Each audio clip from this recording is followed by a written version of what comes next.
How's it going, guys? I am Shri Master Gano for Galighticus. How you doing, Jeffrey Raymond? How's it going, young man? So we are in landscape tonight, guys, and landscape is the rectangular. So I might look a little off. Electric Wizard David Richards.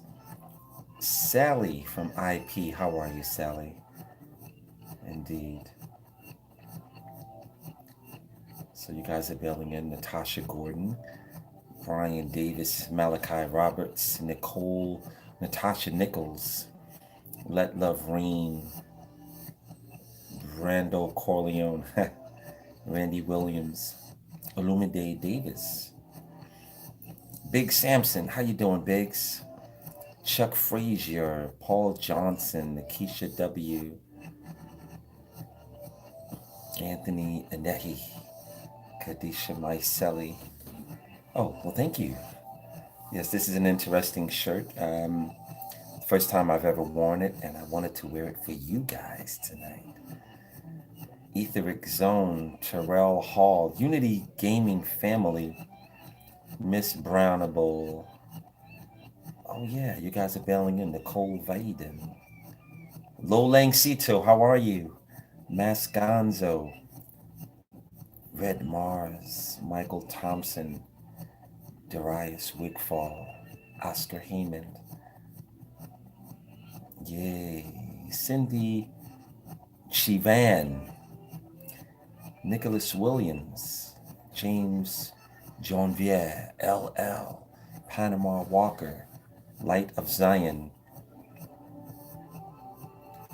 So, if I miss any of you guys' names, please accept my apologies because we're in landscape mode tonight, or should I say horizontal. It's a little more challenging for me to read some of your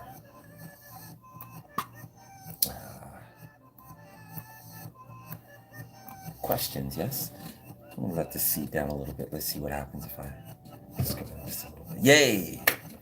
Alrighty. So helps just a little bit, and hopefully there will be no interruptions tonight. See this right here? This is the eyeglass cloth. I'm gonna clean this out just a little bit. Make sure that that is on point. Yay! Elisa Franks, how are you? Fabiola Belfort, yes, thank you. See, you can see the colors of the shirt. Sharon Davis, how are you? Okay, so right now there are 134 of you, and I want every single one of you to take a moment and press the like button right now. And I'm going to wait till it gets up to 100 before I say anything else. All right, we have to get our numbers up, folk. 1937, keep it going. Come on now, get those likes going. And if you're not subscribed to the channel, I want you to subscribe to the channel. Okay, it's very important. Call to action is what it needs to be, beloveds. We have 66 people. Keep it going, guys. Hit the like button right there. Okay. When we get to 100 people, we can start going in.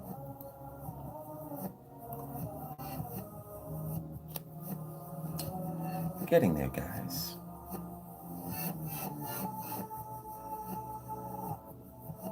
Amy L. Burgess, how are you, sir? It's good to see you. Starletha Thomas. Jacqueline Stevenson. Jacqueline Stevenson, everybody, has just... She's going to be inducted onto the Galacticus Dream Team. She is editing the website for us. And I commend Jacqueline. Jacqueline reached out to me and said, you know, Sri Master, I feel that the website should reflect your polished vernacular. I'm kind of paraphrasing, but she said something of the like, and I really appreciated that. And she relegated herself to the task of taking all of the typos and certain of the things that are on the Galacticus website and making it a good representation of how we are known to be as a movement. So I would like to thank you for that, Jacqueline. And come January 1st, we will have a brand new website that really is spot on, yeah, very, very polished. And I want to thank my entire dream team. And Jacqueline will become a member of the dream team. So welcome to the club, young lady. And also, Given is doing a great job with changing things around. The Galacticus studentship program will also be very automated. So now, when the students finish their cycle, they will be able to go onto the website. They'll be given a password and be able to automatically download their next cycle. And I will be filming a video for each one of the cycles that will not tell you exactly what to expect because that will be doing the interface for you. But it helps to have a short video that explains some of the things that you are expected to accomplish. And I am thinking about making a post video that will give you a brief synopsis of the things that you should have experienced by virtue of achieving all of the things that the cycle calls for. So we're really, really excited about that. 2019 is going to be a great year for Galacticus. It's going to be a great year for all of you, especially all of you who, as Iyanla Van Zant says, who are doing the work. What work?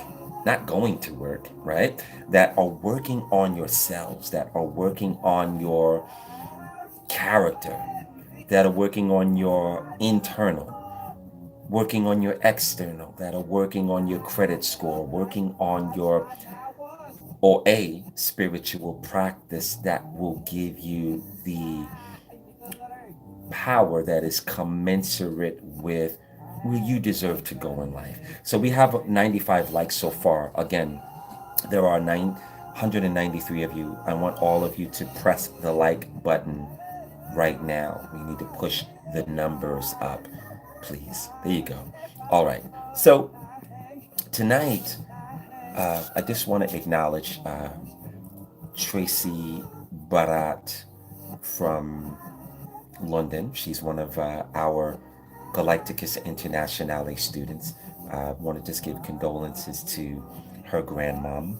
Her grandmother passed sometime a week and a half ago, and our hearts are with you. I also want to acknowledge the mother of our beloved Brent Bustos. She also has transitioned, and you know, Brent reached out. He reached out to me about a week and a half ago to 2 weeks ago, and he said, "Tree Master, I'm sorry," and that was it. I said, "Brent, what are you talking about?" And he said, "Well, I had a dream that you came and you twisted my teeth, and if I have offended you in any way, I apologize for that." Now, Brent, you know I love you, Brent, and Brent is in very good standing with our family. And I knew from that moment that his mother was going to transition. I didn't really want to tell him that because I didn't want Brent to be distracted with the turmoil that that can produce, but rather really focus on every moment that um, he had left with his mother. So, Brent, to you, I'd like to say, let your heart be light and make sure that you understand that your mother has lived a very good life and she's gone on to the next adventure of her life. She's gone on to the continuum. Life is a continuum, and it is only here in the physical world that we feel that something has died because we don't see it anymore. We're not able to see the existence of its reality before us anymore. When in truth, what really has happened is that there has become a finer existence that has revealed itself in the manner in which the acorn transforms over a very slow period of time into a tree, right? So, again, this is just a life review. Death is not something that any of us have to fear. Death, I would invite all of you to say now, is a transitory element of the continuance of how life must be. Death, switch the word out and put in transition or translated or transcendence. If you begin to train your mind and your thoughts to receive what translation is all about, you will grieve less. And you also have an invitation to continue the relationship with your dearly departed, whether or not it is a friend or whether or not it is an animal, a pet.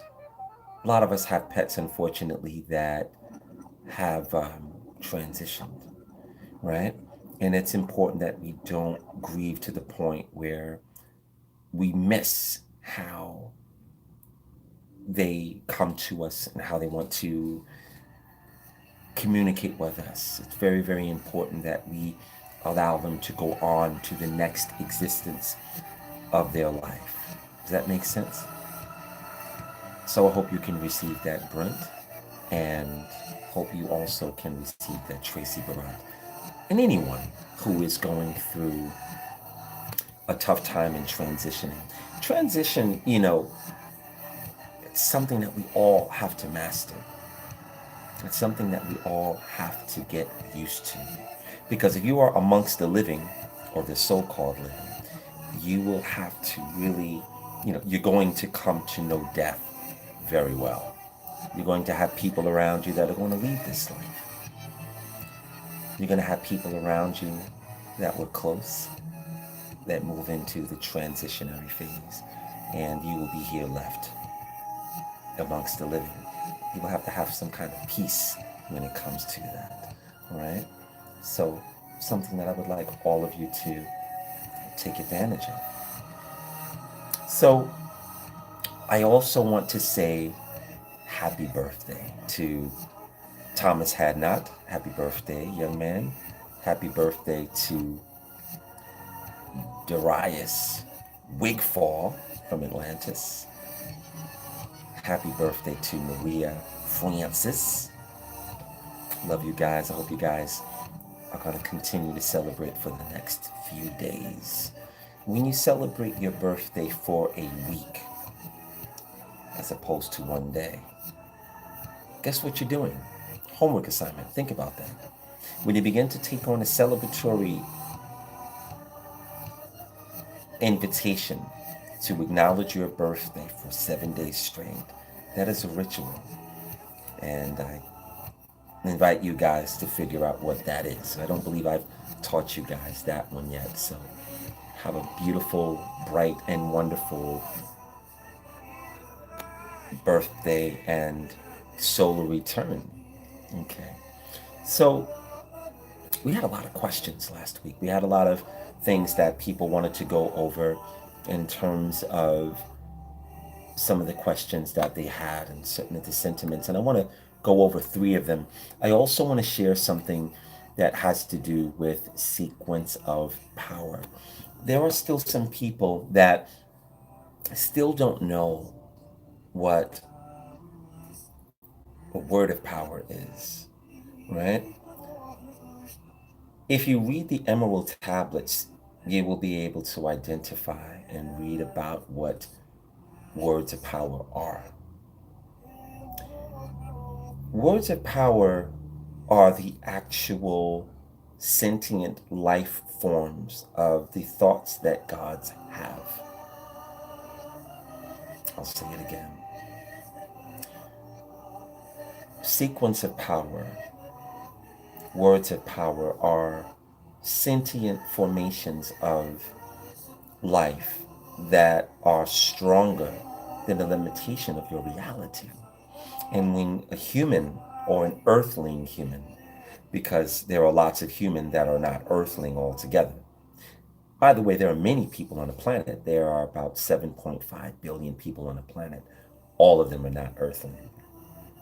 There are many of them that are in a humanoid container, but they're actually a lot more than what you may be seeing at the moment. They shapeshift, they're able to morph, they're able to illuminate light. They're very, very powerful beings, some of them.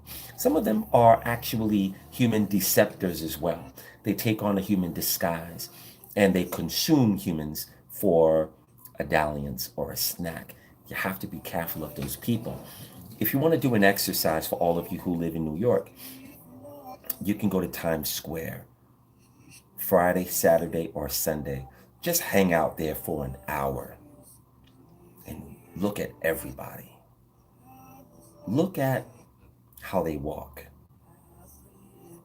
Look and see if you see what they're wearing. Does it match with the weather? A lot of times, people who don't dress in accordance with the weather are not what they appear to be. When you look and see that it's really cold outside and someone is not dressed accordingly, they might not be altogether human. When you see that it's really, really hot outside, that person should be wearing a t-shirt and shorts, and they have on a hoodie and a coat. Either they're about ready to blast somebody with the ratchet that they have, or they might be clinically crazy. They might not be human. They might be in a human container. They might not be an actual earthling, but they'll have a human representation. And if you watch them really closely, and you get close enough to them, you look in their eyes, you might see something very interesting. When you see someone whose eyes are all black, that is not an earthling human. And I don't mean people who dye their eyes and inject dye into their eyes. You guys are down here on earth with a very decorated, interesting zoo of people.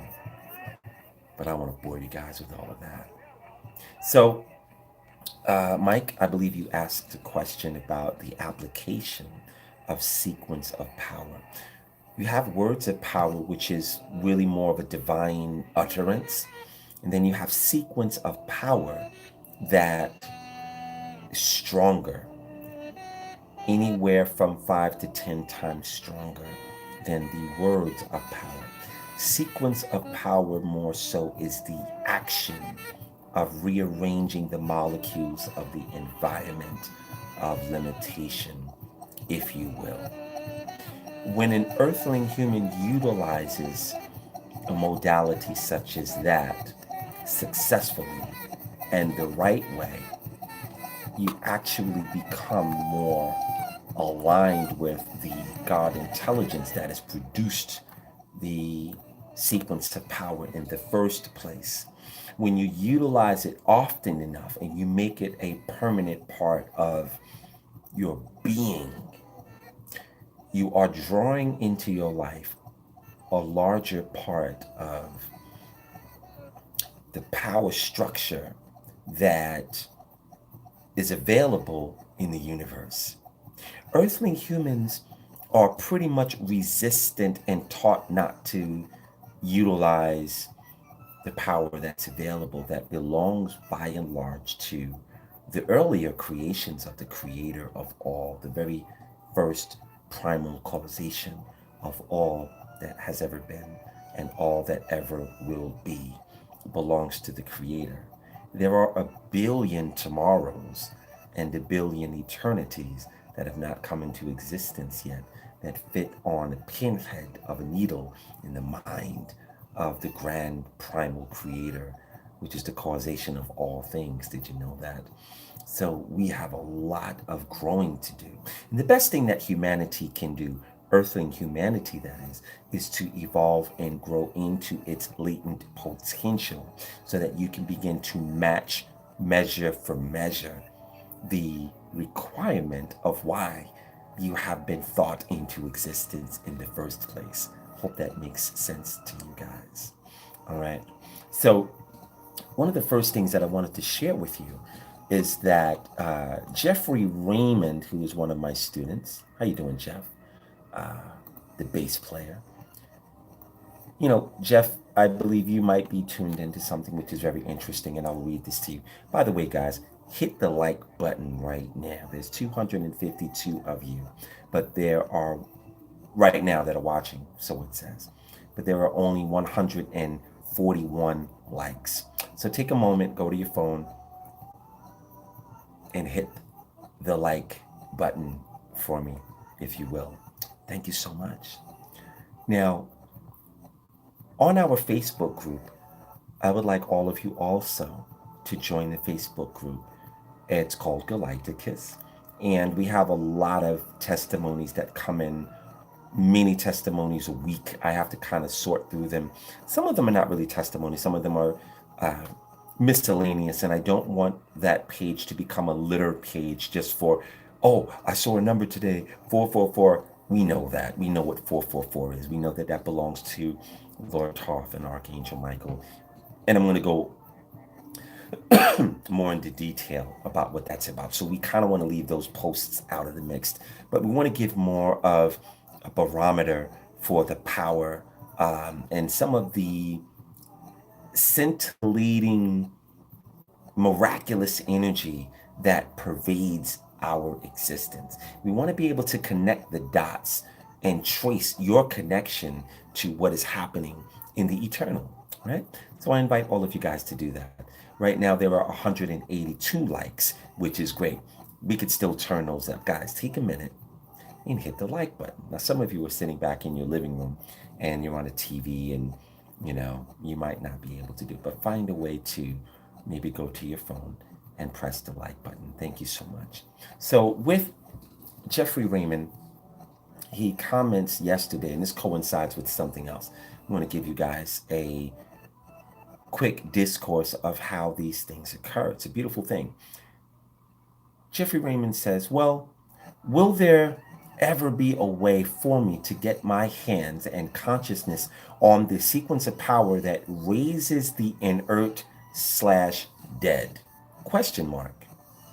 I met Sri Master at the very next seminar in Atlanta, Georgia 3.0, and saddened that I missed the one in New Jersey. I have the one from London sequence of power that passes light to others, but this is a whole new level. If I were to call upon Santa and ask for a special gift, it would be this, right? So, you know, Jeffrey Raymond, you know, he actually, Elisa Glass, how you doing, beloved? And Brian Hawthorne, sir, I commend you three for stepping up to the plate and actually quarterbacking and conducting the very last Kundalini activation that we had in Queens, New York. And you guys did a great job from what I heard. I had to go upstairs and continue to work on the seminar. So, as a gift, I would love to get that to you, Jeffrey. So, before tomorrow comes around, I will send you the sequence of power that raises the dead or the inert. And you already have enough empowerment that you've been given through your cosmic beacons, as well as all of the energies that you have a sufficient amount of power. You don't need an empowerment to use that, Jeffrey Raymond. Now, it gets better. When it comes to utilizing that actual sequence of power, we have another one of our Galacticans, Teresa Magras. And I guess right around the time Jeffrey was typing that up, Teresa had shared with me privately that someone very close to her was going through something, and I'm gonna, or better yet, I'll let you guys decide. If do you would you guys like to hear about this powerful miracle that Teresa Magras had experienced? You want me to tell you all about it? You want to hear it? Okay, Brian Davis, very good. Cool.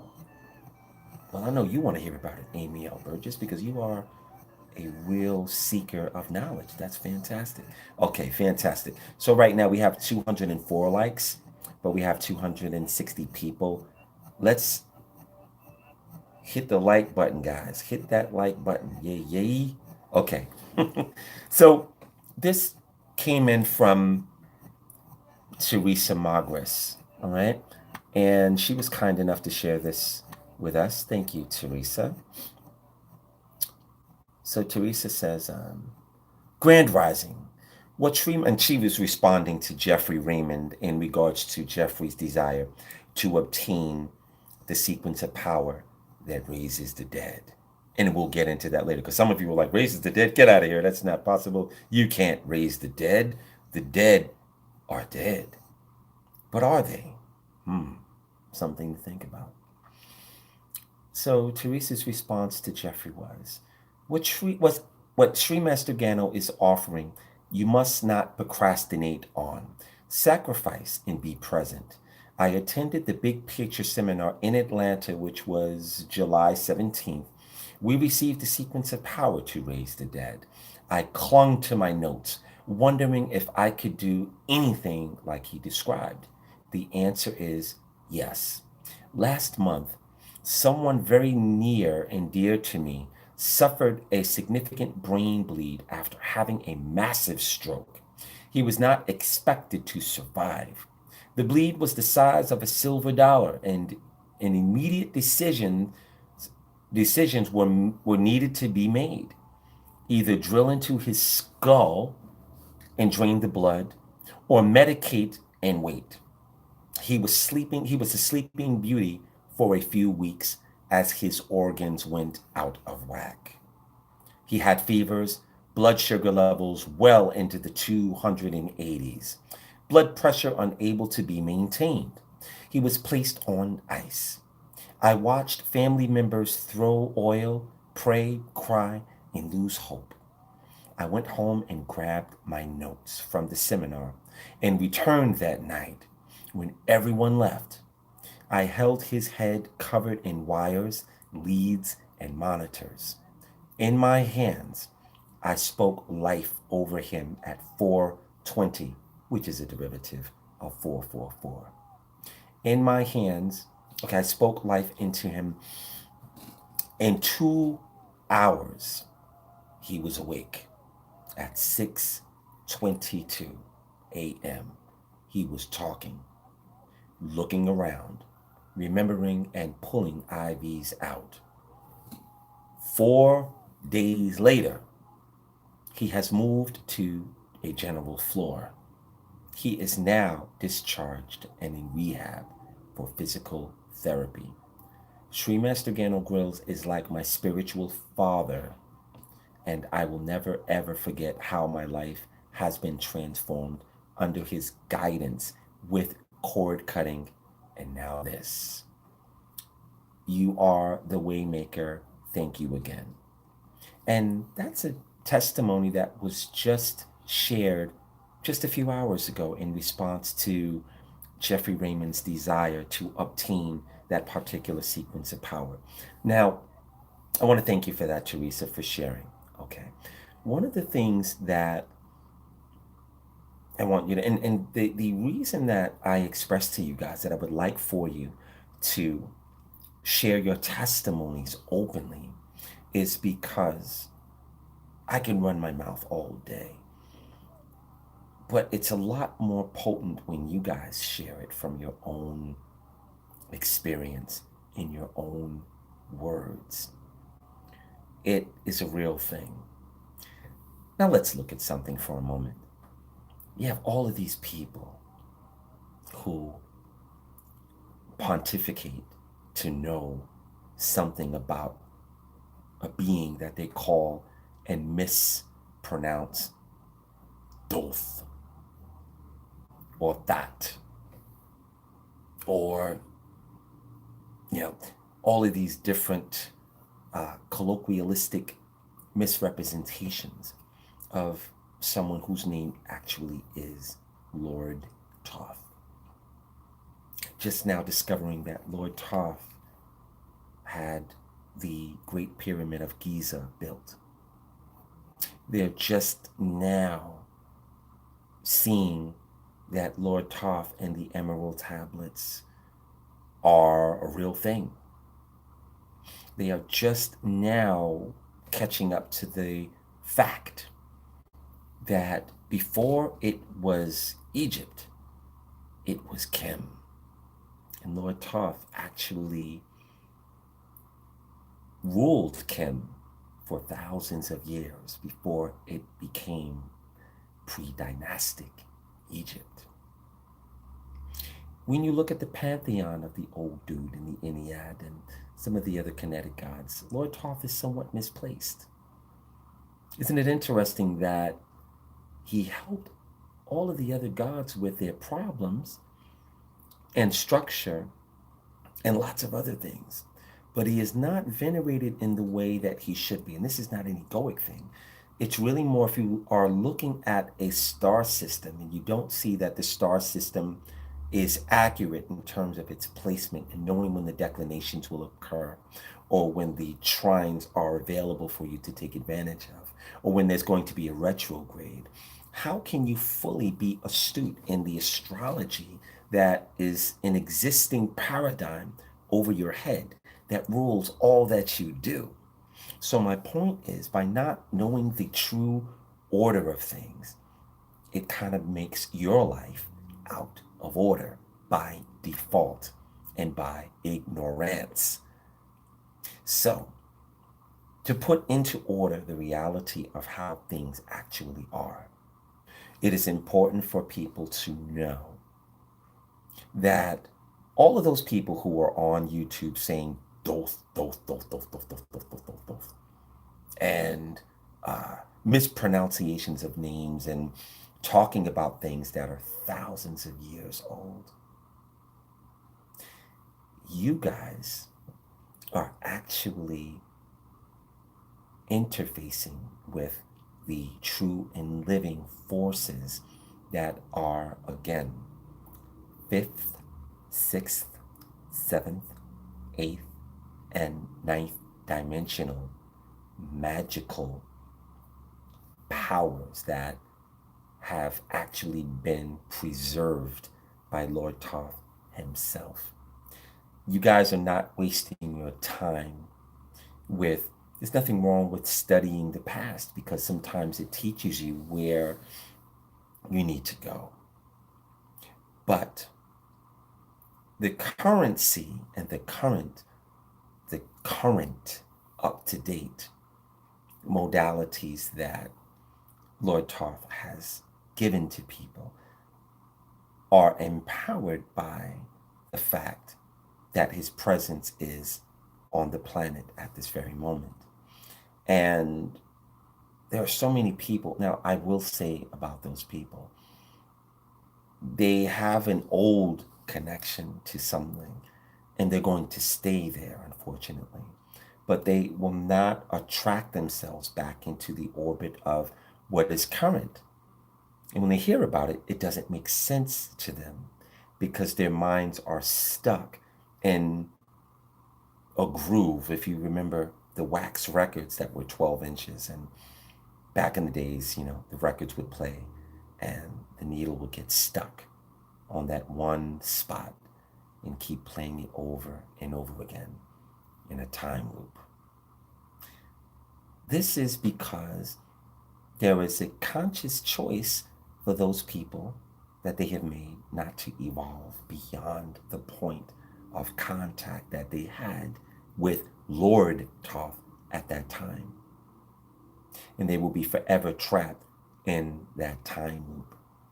Doesn't give them the inclination to know that there is a presence here on earth now, in real time, that can catapult them into what he actually spoke about in the Emerald Tablets. But I'm not going to bore you guys with that right now. Just want to make a point. That sequence of power that the Galighticus, we have given about 40 of them so far. I don't know of anyone that has them all. that has come to the Big Picture Seminar and all of the Sequence of Power Seminar. But you guys actually have the true and living current power that is associated with Lord Thoth now. And by the way, when you look at a lot of the megaliths that are on the planet at this moment, they were built with sequence of power. It's the reason why science cannot really understand how these huge limestone granite blocks of mountain were placed within a fraction of a millimeter, and you can't put a string of dental floss in between the groove. There are no grooves. It's very, very interesting. One day I'll get more into that. But when we went back to Kemet last year, some of you guys, I made a very artful decision not to say anything. And I wanted to see who would go into the Great Pyramid of Giza on their own. I just stood outside and watched, and I wanted to be supportive. But there was something of magic and exploration that was waiting for everyone who took on the initiative to venture into that pyramid and get some of the things that are waiting still to be unearthed within you. Okay? So we will be doing that again. We'll be going back to Kemet again in February. I'm looking forward to that. And I'm not sure if we'll make it back to the Giza plateau, but it'll be a beautiful thing. Why are you crying, Lorraine? What's going on? Okay. Guys, thank you so much. I'm glad that you like the shirt. Yes, it's a beautiful thing. Beck Breezy actually got this for me. Thanks, Beck. I appreciate that. We actually thought it was ugly, but for some reason it looks good on camera. So maybe I'll wear it out to a function or two. With the story that Teresa Magres has shared, it's really important that you guys don't become egoic or arrogant or braggadocious about the power that you possess. If you have any of the sequence of power, it's important to, you could share it with close friends, but most important of all, use it to empower the person that it is directed at. Use it for the right reasons. Use it to bring balance where there is none. Bring light where there is darkness. Bring order where there is chaos. Bring peace where there is discord. Does that make sense? And every time you use sequence of power, it's going to make you and your bandwidth fuller. And it's going to speed up your evolution. And ultimately, that's what you want. Having a sped up evolution allows you to skip over the mundane things of life and go, and your life is always exciting because of it. It's a beautiful thing. All right. So I hope you guys that has landed well with all of you. And again, our next Sequence of Power seminar will be January the 13th in Atlanta, Georgia. And I want to thank Atlanta for being our #1 follower of the videos. You guys are sitting back watching it, which is great. I still need you to hit that like button because we have 222 likes, but there are 267 of you online right now. Let's balance out the equation. Okay, so there are 3 questions that I promised that I would answer for you guys. And the first question comes from Lucy Palin. And Lucy asks, let's say an ancestor transitions. We give ancestor money, but they reincarnate. We don't know if they came back. If they did, how is the ancestor money helping him or her if they came back to Earth and not on the other side anymore? Okay, so there is a dichotomy about that question. Normally, Lucy, I would say that that's the kind of question that I would rather you guys not have within your consciousness, because when you think questions like that, it's not really relevant to your growth. It's not really in the pocket of anything that really pertains to you. You don't want to chase your tail. But I'll entertain it because Tia T Majors also thought that that was a good question. So let's look at that, if you will. Let's say Brent Bustos' mom, who just transitioned recently, she goes over to the spiritual world to continue her growth. Let's say hypothetically, she decides to utero, which means come right back, because there's something of consequence that she wanted to experience. Now you have to get permission for utero, right? And let's say that she's granted permission to accomplish utero. Let's say she comes back in another year. And Brent Bustos is still making offerings to his mom in the spiritual world, but she uteros back here. Brent can continue to honor his mother, and part of her ka, and this is applicable to all of you, part of your ka remains in the spiritual world, even though you have produced a physical body that is here. Part of your essence is in the spiritual world. I want to give you guys a homework assignment. Guess what that part of yourself is called? See if you guys can get that. Homework assignment. So, to all of you who are wondering, well, what if they come back? Don't worry yourself about questions like that. When you're making offerings, it's not just to one person. You are giving offerings not just to that one person, but you're giving offerings to everyone who is in the spiritual world, the spirits of everyone who is in the spiritual world. You are giving acknowledgement to the portion of them that is stationary there.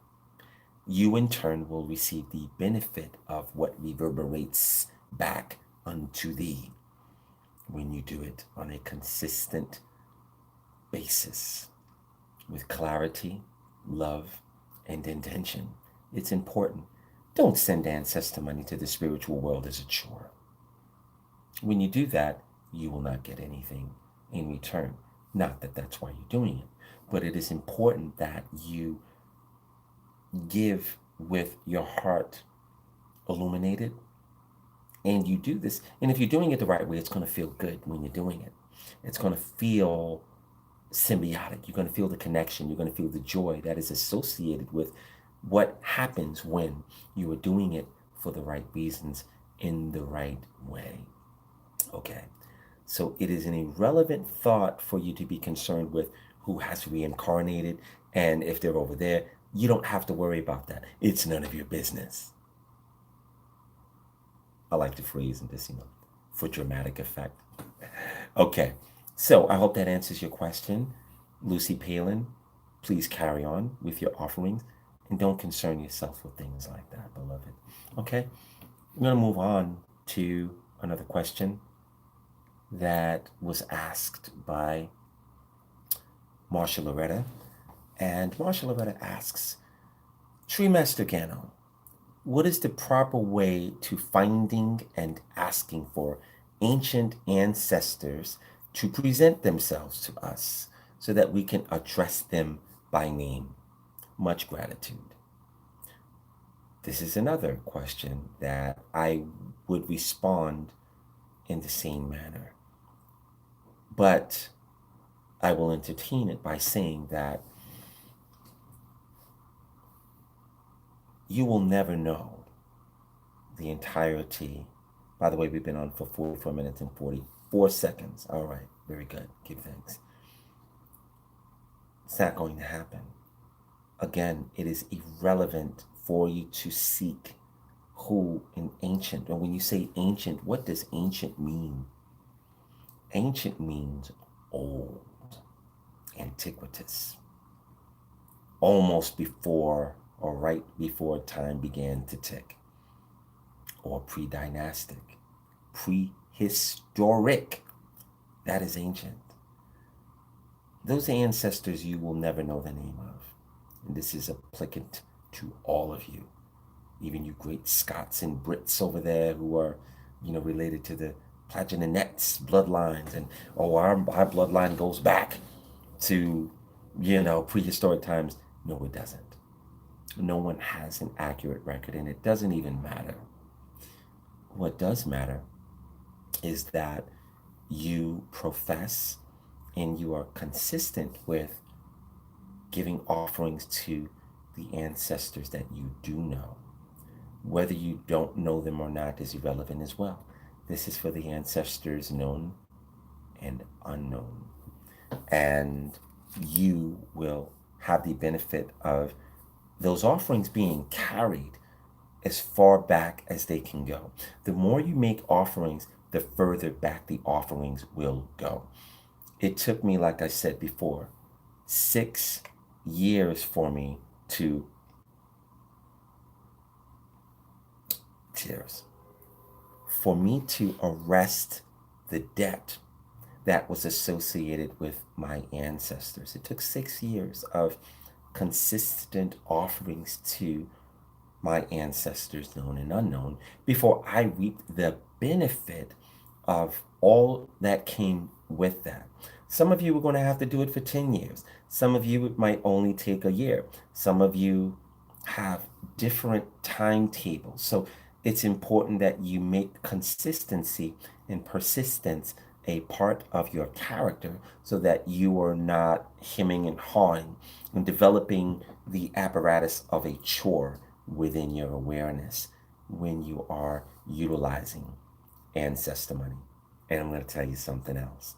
Our ancestor money is not the ancestor money that you could get anywhere else on the planet.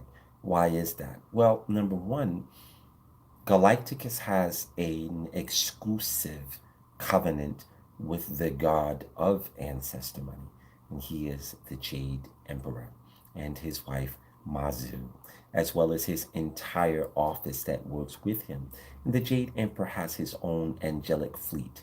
He also has an entire source of revenue that the world hasn't come to know yet. When we utilize Galighticus ancestor money, now you're tapped into other gods of wealth in this particular quadrant of the universe that also add their energy to the ancestor money, which makes it extremely beyond uber hyper powerful. Why the results are exemplary.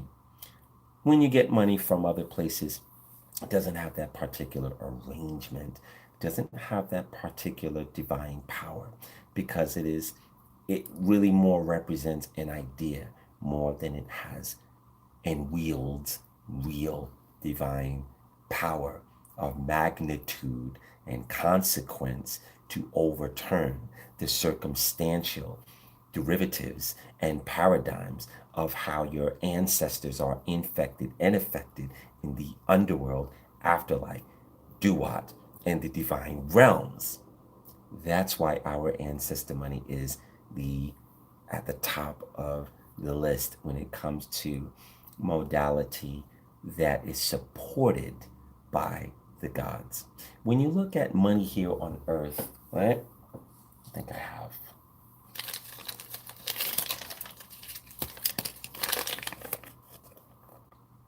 This is a $5 bill. Yes? I can't walk into the Federal Reserve and demand a silver ingot that is associated with what that represents. I can't go into a bank and say, I want equal measure of gold for this. It's not going to happen. It doesn't have anything behind it. But when you utilize ancestor money, it has, and talking about Galighticus ancestor money, it has the signature, which is the touch of a wealth stream that plugs into the datum of the actual modality that makes it an insurmountable, bypassable agent of inequity. And that's how it works.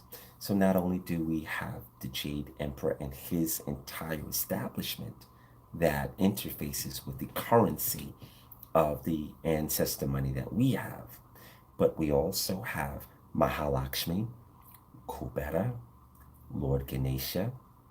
We have also Potai, or the Fat Buddha, and his entire gang. And I say gang. The Fat Buddha has a gang of Buddhas that laugh with him, that are jubilant with him. They also touch the ancestor money. And of course, we have our beloved Fortuna, who is known as the great white benefic. Yes, her skin is white. And, a lot of people say, well, Fortuna's, she's not a black woman. She actually is a white woman of major power. And she exists on the Inniverse and the Iniverse. That's a whole nother topic. And she also is a god of extreme wealth. She's a very good friend of mine, and she's extremely generous. And she is one of the post vicegerents of the gods of Galighticus. When we have the seminar called Exalted Beings, I'm going to give you guys a short mythology about all of the gods that we're going to talk about in Exalted Beings. By the time we finish the fourth Exalted Beings, you guys will have run through 66 gods that you have an opportunity to form a relationship with and a bridge with. It's going to take us probably till the end of 2020, and I mean the year 2020, right? That's coming up, which is a derivative of 444. That's connected to Lord Thoth and Archangel Michael, in case you haven't figured that out. And time is going to get really strange in 2020. Just a little quick spoiler alert for you guys. So, Fortuna also touches our ancestor money, and it's a beautiful thing. So, we're really, really looking forward to bringing a lot more into the light for people to utilize. And to answer your question, Marcia, when you are doing that, you're doing a lot more. You are also setting up a resonance for yourself that is in the spiritual world at this moment. That part of yourself also needs the support of what you are doing physically here. Once again, this pertains to all of you who are watching right now at the moment. Whenever you burn ancestor money at your altar, it is giving yourself more power. If you do this at the end of your day and you burn ancestor money before you go to bed, it's going to make your dreams stronger. It's going to show you where you live. It's going to really put some more energy into the ability for you to formulate a better tomorrow and series of weeks ahead. This is time management. Oops, I gave you guys some Balder Chronos technology, but it does come from that, and it is a real thing. So take advantage of it. Right now, there are 291 of you guys in the atmosphere. Hit the like button. Take a moment to hit that like button right there. Right down there. Yeah, right there. That's it. Yeah, there you go. Hit the like button. Yay. All right. 257. Let's push the number up. So I hope that answers your question, Marsha Loretta. And I'm going to move up to another question. And this question is, okay, hold on. Let me just read this. This caught my attention. Now, this is a cold read, so bear with me. Yeah? It says, Sri Master Gano, when you find time, can you briefly explain why you should only have one Lord Ganesha in your home, or was I misinformed? This comes from Ms. Downing to you. Well, it really is a difference, because here's the thing. When you have one day that you really get attuned with your altar. A lot of people have replicas. What happens is you're splitting the polarity of the power that comes through the statue. Unless you really know in your intermediate to advanced when it comes to altar interface, not altar work, right? If any of you are saying altar work, delete that out of your vocabulary. When someone says altar work, they are a neophyte because work is not associated with anything that you do with the altar. It is altar interface. Yes? All right. So, with that being said, you want to be clear that when you have one statue, it is important that you honor that statue and that you build a connectivity and a symbiotic connection, and you allow the energy of the God to blast through the energy of your life, the same way in which if you have a Bose speaker, it projects sound throughout the environment or the corresponding quadrant of where it is. When the statue is fed, and when I say fed, I'm talking about when you've made offerings to your altar, the energy that oscillates from the statue will pronounce and appreciate. Now, if you have two and three of the same God, you're mixing streams. And again, unless you are trained on how to do that, it's better to just have one. So if you have more than one Lord Ganesha statue, only have one on your altar and take the others off. If you happen to have another Lord Ganesha statue, you can place it at your front door as a guardian. You could face it in your garage as a guardian. You can put it in different places, but only have one God at a time on your altar. And when I say one God at a time, I mean if you have one Lord Thoth statue, you don't need to have four and five of them unless you are instructed to do so by me because you're part of a program and there are different reasons as to why you would have that, but you had to have that is actually there are very clear specific but only prescribed reasons why you would do that, not just because you are willy-nilly about it. Okay, so I hope that answers your question. The next question that we had on Facebook is from Jamar Terrell Gardner. I'm not really sure if I scanned this, and I hope that I am able to service this the right way, beloved. Jamar asks, Sri Master Gano Grills, this may have been covered at some point. Please excuse if it has. But I've been wanting to know, with the idea of our thoughts creating our reality, taking on such popularity in the past few years, can you discuss this and how our divine parent and our interaction with our altar and ancestors has a role in our reality here? That's a pretty good question. All right, so Jamar, and for all of you who may be wondering, and for all of you who that may pertain to, in case you were wondering, 90% of who you are is not here. 90% of who you are as a being is not in your physical body. Therefore, the extension of your ability to connect with the other 90%, and some of you it's even less. Some of you are walking around as a 1 percentile. Those are the people, well, I'll get into that another time. But for those of you who are really fully connected to your bodies, you would represent 10% of who you are. The rest of you is just simply too big to fit into the body. And I don't mean your ego or your obesity or any other thing that you may associate with size. So it is important to have an altar so that you can begin to interface, not work, right?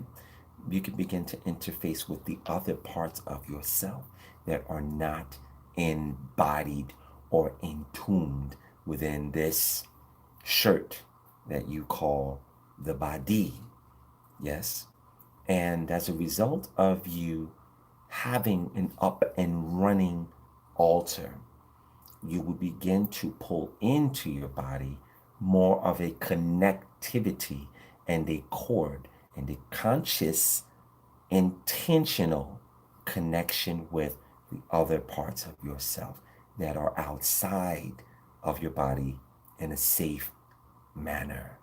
That's how it works. Your divine parents, simply by thought, have already designed the next 10 lifetimes that you're going to have, whether it's here or somewhere else. Those lifetimes are already lived out. You're disconnected from them because you're stuck in a body and you don't have a spiritual practice that connects you to your future in some of your future lifetimes. Again, that's bolder chronosian knowledge. So to give you a short, succinct answer that is lay, I would say that it is all relative. The relativity of how the non-local agents of who you are does not correspond with the limitation of the third dimension. Basically, that means that as long as you continue to allow yourself to be an unconscious, uninitiated human that is not a student of something that is far greater, you will continue to be consciously disconnected from the larger aperture of who you are in the universe. Hope that resonates with you. I want to say something else.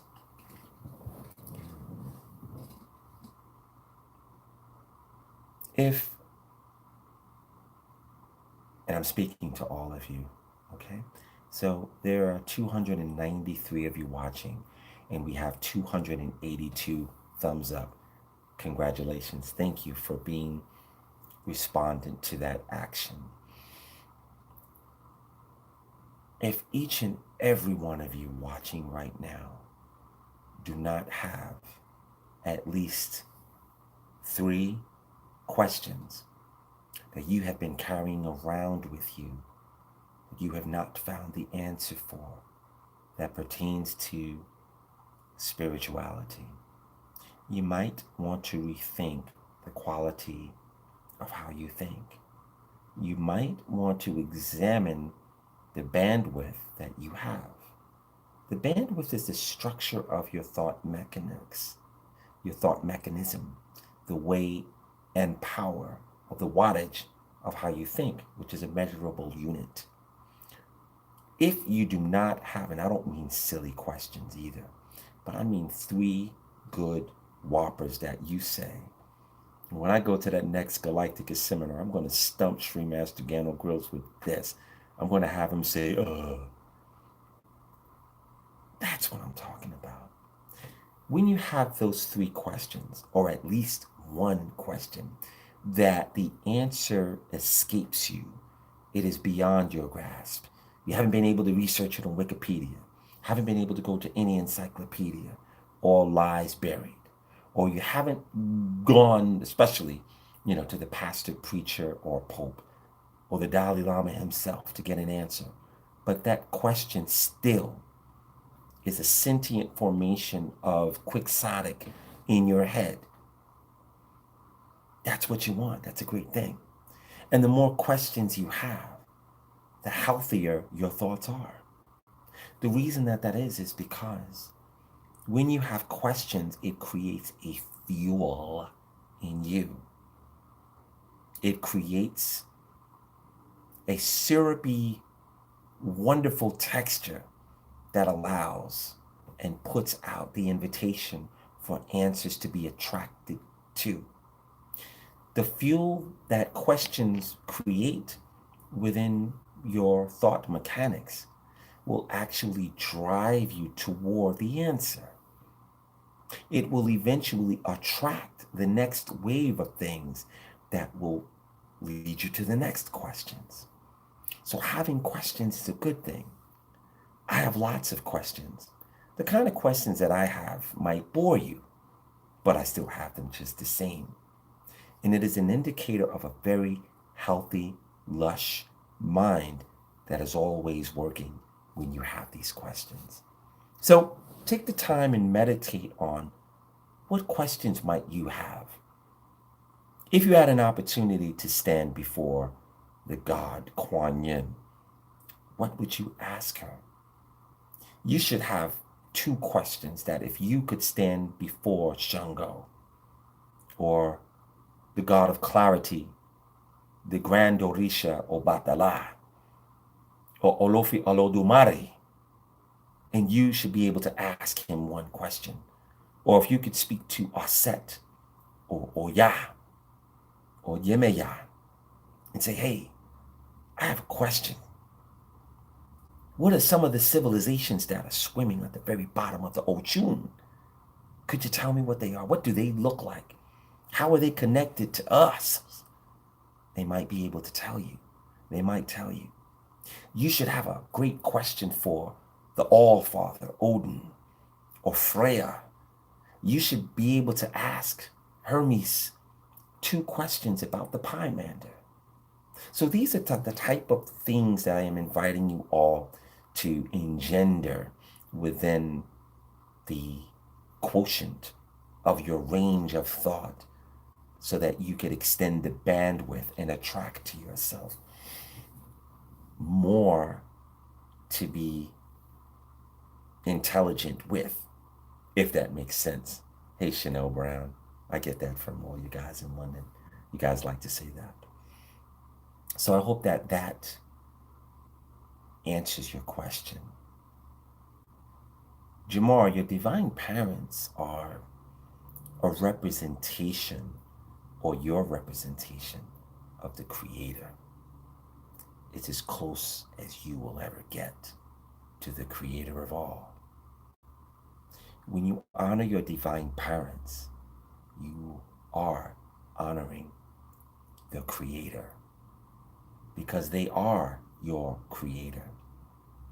And when you get to a point where you have utilized the power that they placed within you through your evolution, application, and intention, they will deliver you unto the Creator. And for some of you watching, that might be right around the corner. For some of you, it might take an eternity, but you will eventually get there. And again, one of the greatest things that you could ever do for yourself is to evolve into your greatest potential. That's why I'm here to show you guys how to do it. So I hope that that has served you well. I am Lord Toth. Have a great evening, and I'll see you on the Dreamscape. Ashe.